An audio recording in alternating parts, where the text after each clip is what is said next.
అంతర్జాతీయ కార్మిక సంస్థ గురించి మనం కొన్ని విషయాలు తెలుసుకుందాం. అంతర్జాతీయ కార్మిక వ్యవస్థను ఏమంటామంటే ILO.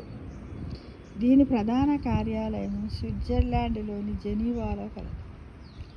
1919 ఏప్రిల్ 11న ఏర్పాటు చేసిన ఈ సంస్థలో 180 దేశాలు సభ్యత్వం పొందాయి.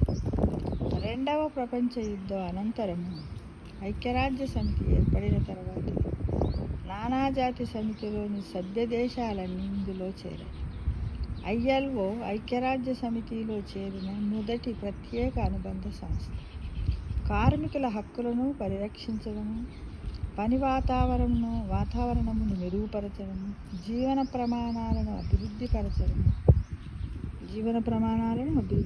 ఉద్యోగ అవకాశాలను కల్పించడము, ఉపాధి శిక్షణ కార్యక్రమాలను నిర్వహించడం ద్వారా సుస్థిరాభివృద్ధికి కృషి చేయడము, బాల కార్మిక వ్యవస్థ నిర్మూలించడము ఈ సంస్థ ముఖ్య ఉద్దేశం. ఈ సంస్థకు 1969లో నోబెల్ శాంతి బహుమతి లభించింది. 1992లో అంతర్జాతీయ బాల కార్మిక నిర్మూలన కార్యక్రమాన్ని చేపట్టింది. 1998లో పనిచేయు ప్రదేశాలలోనే కార్మికులకు ఉండవలసిన హక్కులను కూడా నిర్ధారించారు. 2005లో అంతర్జాతీయ శిక్షణా కేంద్రం ట్యూరిన్ ఎక్కడుంది, ఇటలీలో స్థాపించారు. ILO నిర్వాహక మండలి జెనీవాలో ప్రతి ఏటా 3 సార్లు సమావేశమై విధానపరమైన నిర్ణయాలు తీసుకుంటుంది.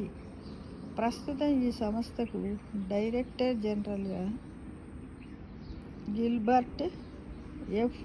హౌంగ్బో ఉన్నారు. ఇది మన ఇంటర్నేషనల్ కార్మిక సంఘంలో తీసుకున్నటువంటి నిర్ణయాలు.